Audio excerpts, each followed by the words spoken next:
साधु और चूहा।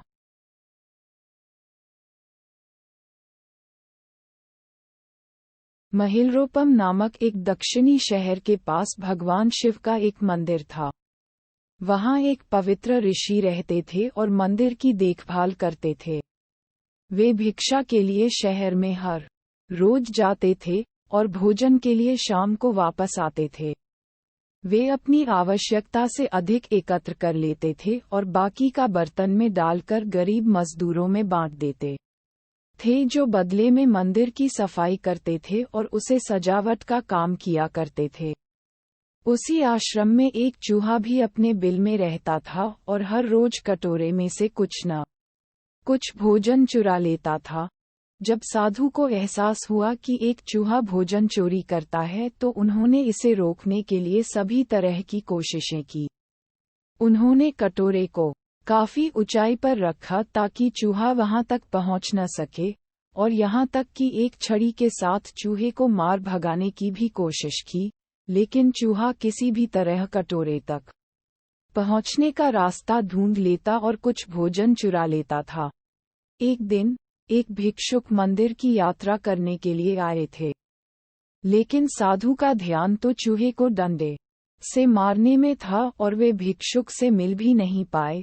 इसे अपना अपमान समझ भिक्षुक क्रोधित होकर बोले, आपके आश्रम में फिर कभी नहीं आऊंगा, क्योंकि लगता है मुझसे बात करने के अलावा आपको अन्य काम ज्यादा महत्वपूर्ण लग रहा है। साधु विनम्रतापूर्वक चूहे से जुड़ी अपनी परेशानियों के बारे में भिक्षुक को बताते हैं कि कैसे चूहा उनके पास से भोजन किसी न किसी तरह से चुरा ही लेता है।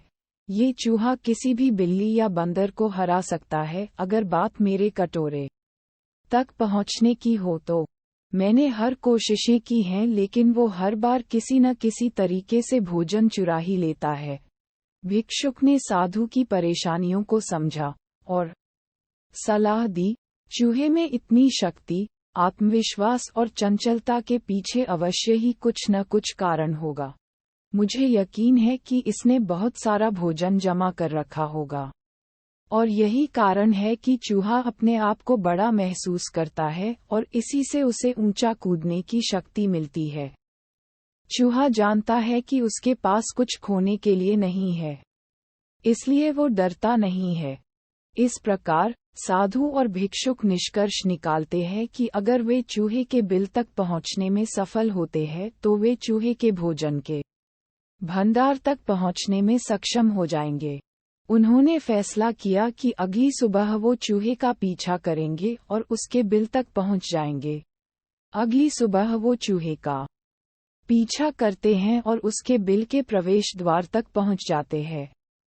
जब वो खुदाई शुरू करते हैं तो देखते हैं कि चूहे ने अनाज का एक विशाल भंडार बना रखा है। फौरन ही साधु ने सारा चुराया गया भोजन एकत्र करके मंदिर में ले जाते हैं। वापस आने पर अपना सारा अनाज गायब देख चूहा बहुत दुखी हुआ और उसे इस बात से गहरा झटका लगा और उसने सारा आत्मविश्वास खो दिया।